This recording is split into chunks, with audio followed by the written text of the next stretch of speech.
మామ అసలు 3 hours 9 minutes run time ఉన్న పెద్ద సినిమాని థియేటర్‌లో కూర్చొని భరించగలమా? ఇది నిజంగానే మన 'రామ్ చరణ్' కెరీర్ బెస్ట్ పెర్ఫార్మన్సేనా? అసలు 1000,00,00,000 కొట్టే దమ్ము ఈ సినిమాకుందా లేదా? అసలు ఆ ఇంటర్వల్ బ్లాక్ వర్క్ అయిందా? హైప్‌కి తగ్గట్టు మన 'బుచ్చిబాబు' ఈ సినిమాని తీసాడా? లేదా బిస్కెట్ తీసాడా? ఈ క్వెషన్‌లన్నీ కూడా మీ మైండ్‌లో తిరిగితే ఈ యొక్క రివ్యూని ఎక్కడ స్కిప్ చేయకుండా చూడు మామ. నీకు పక్కా ఒక క్లారిటీ తెప్పించే పూచి నాది. అయితే ముందు ఒక మాట చెప్పాలా మామ, ఈ సినిమా అయితే నాకు చాలా గట్టిగా నచ్చింది. నేను థియేటర్‌కెళ్ళినప్పుడు ఏదో ఊరమాస్ ఫైట్‌లుంటాయి, తొడలు కొట్టే సీన్స్ ఉంటాయనుకున్నా. కానీ బుచ్చిబాబు మనల్ని పిచ్చోల్ని చేయకుండా ఒక హెవీ ఎమోషనల్ రైడ్‌లోకి లాక్కెళ్ళిపోయాడు మామ.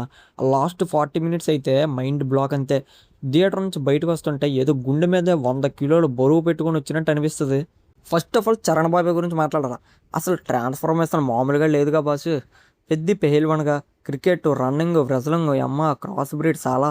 అబ్బో! ప్రతి ఫ్రేమ్‌లోని చరణ్ అన్న డెడికేషన్ క్లియర్‌గా కనిపిస్తది మామ స్క్రీన్ మీద. వీఎఫ్ఎక్స్ లేకుండా బాడీ పెంచడం చూస్తే మనం ఇంట్లో కూర్చొని బజ్జీలు తింటూ పెంచుతున్న బాడీ మీద మనకే విరక్తొస్తది. ఆ విజయనగరం స్లాంగ్ అయితే కేక మామ. ఇక 'రై రై రారా' ఆ 'మస్సా మస్సా' లాంటి పాటల్లో చరణ్ అన్న స్టెప్స్‌కి ఫ్యాన్స్ పూనకాలొచ్చి చొక్కాలు చింపేసుకోవడం పక్కా. అయితే ఫస్ట్ హాఫ్ అస్సలు ఎక్కడ బోర్ కొట్టకుండా రేసీగా ఎంటర్‌టైనింగ్‌గా వెళ్ళిపోద్ది మా ఫస్ట్ హాఫ్ అంతా. ఆ గల్లీ క్రికెట్ ఆడే సీన్స్ అయితే రచ్చ రచ్చ. అసలు క్రికెట్ అకాడమీలో ఎప్పుడూ నేర్పించిన కొత్త కొత్త షాట్లు కొట్టేసి ఆ కింద నుంచి పైనుంచి కొడితే ఫ్యాన్స్ అరుపులకి థియేటర్ దదరిల్లిపోయింది మామ. ఇక ఆ ఇంటర్వెల్ డెత్ ట్విస్ట్ వస్తుంది చూడు, అబ్బో! గట్టిగానే దింపారు మామ ట్విస్ట్. మనం ఇంకా కథలోకి ఎంటర్ అయిపోతాం ఇంటర్వెల్ తర్వాత నుంచి. రెడీ అయిపోతాం అనమాట. సెకండ్ హాఫ్‌కి ప్రిపేర్ చేసేస్తారు ఫుల్‌గా అందులో లాగేసి. అయితే సినిమా ఏదో మాస్ మూవీ అనుకోని ఎళ్ళాను. కానీ ఎమోషన్‌తో కట్టేసాడు డైరెక్టర్. ఫైట్స్ ఉన్నా గూడా వాటి కమర్షియల్ ఎలివేషన్స్ కాకుండా యాక్షన్ వెనక ఉన్న పెయిన్‌ని బాగా బ్లెండ్ చేసాడు మామ. యాక్షన్ సీన్స్ చూస్తుంటే విజిల్స్ ఎయ్యాలో, గుండె బరువెక్కిన తర్వాత ఏడాలో అర్థం కాని పరిస్థితిలో ఉంటాం. జాన్వీ కపూర్ అచ్చయ్యమ్మగా ఊరికే అందాలు ఆరబోయడానికే కాకుండా కథలో బాగానే సెట్ అయింది పర్లేదు. ఇంకా శివరాజ్ కుమార్ గారు, ఇంకా జగపతి బాబు అప్పలసూరి గారు వీళ్ళ క్యారెక్టర్స్ సినిమాకి మెయిన్ పిల్లర్స్ మామ. జగపతి బాబు మేకోవర్ అయితే అసలు తట్టుకోలేము. ప్యూర్ న్యాచురల్‌గా ఉంటాడనమాట. ఇక మన మిర్జాపూర్ ప్లే బాయ్ దివ్యందు కూడా తన క్యారెక్టర్‌కి పర్ఫెక్ట్‌గా న్యాయం చేశాడు మామ. ఇందులో నాకు నచ్చిందేంటో తెలుసా? ఈ క్యారెక్టర్స్ అన్నీ ఫోర్స్‌డ్‌గా పెట్టినట్టు ఎక్కడ ఉండదు మామ. ఎవ్వరి కాళ్ళు సెట్ అయిపోతారు అంతే వాటిల్లో. అండ్ సెకండ్ హాఫ్ విషయానికి వచ్చేస్తే కథ మన ఆంధ్ర నుంచి ఢిల్లీకి షిఫ్ట్ అవుద్ది. ఇక్కడ స్టోరీ కొంచెం స్లో అయినా సరే ఆ క్యారెక్టర్ పడుతున్న బాధ మనల్ని వదలదు మామ. క్లైమాక్స్‌కి ముందు వచ్చే రెజ్లింగ్, రన్నింగ్ యాక్షన్ సీన్స్ అయితే గుండెల్ని పిండేస్తాయి. క్లైమాక్స్ గురించి ఒక్క ముక్కలో చెప్పాలంటే పర్ఫెక్ట్‌గా న్యాయం చేశారు మామ అంతే. ఆర్ట్ డైరెక్టర్ అవినాష్ కొల్లా వేసిన 1980s విజయనగరం సెట్స్ అయితే అసలు రా అండ్ రస్టిక్‌గా ఉన్నాయి. ఇక ఆస్కార్ బాబాయ్ మన ఏఆర్ రెహమాన్ బీజీఎం సినిమాకి ప్రాణం పోసింది పర్లేదు.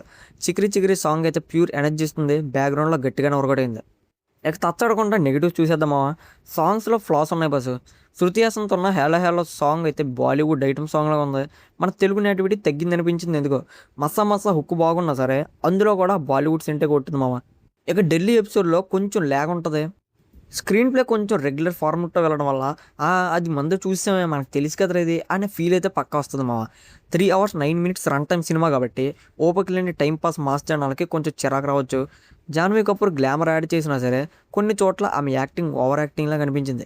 అండ్ కొన్ని కామెడీ సీన్స్ కూడా పెద్దగా పండలేదు మామ. మరి సినిమా ఎవరికి నచ్చుతుందంటే pure raw emotional dramas, sports backdrop ఇంకా చరణ్ అన్న ఇంటెన్స్ యాక్టింగ్ కావాలనుకునే వాళ్ళకి ఇది పండగే అని చెప్పొచ్చు. ఫ్యామిలీ ఆడియన్స్ కూడా ఎమోషన్స్ గట్టిగానే కనెక్ట్ అవుతాయి మామ. కానీ ఊరికే time pass fights, routine comedy, double meaning masala కోరుకునే వాళ్ళకి ఇది హెవీగా ఉంటది. లైట్ తీసుకోవడం బెటర్. ఫైనల్‌గా చెప్పేదేంటంటే ఇది చరణ్ అన్న కెరీర్‌లోనే బెస్ట్ పెర్ఫార్మెన్స్ మూవీ మామ. శివరాజ్ కుమార్ గారు చెప్పినట్టు నేషనల్ అవార్డ్ రేంజ్‌లో యాక్ట్ చేసాడు. 3 అవర్స్ 9 మినిట్స్ రన్ టైమ్ జస్టిఫైడా అంటే సెకండ్ హాఫ్‌లో ల్యాగ్ ఉన్నా సరే ఆ ఎమోషన్స్‌కి, ఆ క్లైమాక్స్‌కి అది అవసరం అనిపిస్తది మామ రన్ టైమ్. మనం టికెట్ మీద పెట్టిన ప్రతి రూపాయి కూడా ఈ సినిమాకి వర్త్ వాచ్ మామ. 500 కోట్లు బ్రేక్ ఈవెన్ టార్గెట్‌తో వస్తున్న ఈ సినిమా గేమ్ చేంజర్‌తో దెబ్బతిన్న రామ్ చరణ్‌కి సాలిడ్ కమ్‌బ్యాక్ అని చెప్పొచ్చు. ఖచ్చితంగా బాక్స్ ఆఫీస్ దగ్గర సక్సెస్ అయ్యే సత్తా అయితే పక్కా ఉందా మామ ఈ సినిమాకి. మరి మీరు చెప్పండి మామ, పెద్దిలో రామ్ చరణ్ యాక్టింగ్ రంగస్థలం చిట్టిబాబుని బీట్ చేసింది అనుకుంటారా? లేదా 500 కోట్లు బ్రేక్ ఈవెన్ టార్గెట్ కొట్టి 1000 కోట్లు స్టామినా కొట్టే సత్తా ఈ సినిమాలో ఉందంటారా? మీ ఒపీనియన్ ఏంటో నాతో షేర్ చేసుకోండి మామ. వీడియోని కూడా ఒక 10 మందికి షేర్ చేయండి. వీడియోలు వచ్చితే లైక్ చేయండి, ఛానల్ సబ్స్క్రైబ్ చేయండి. ఉంటాం మరి అంతవరకు సైనింగ్ ఆఫ్ మీ కేకే.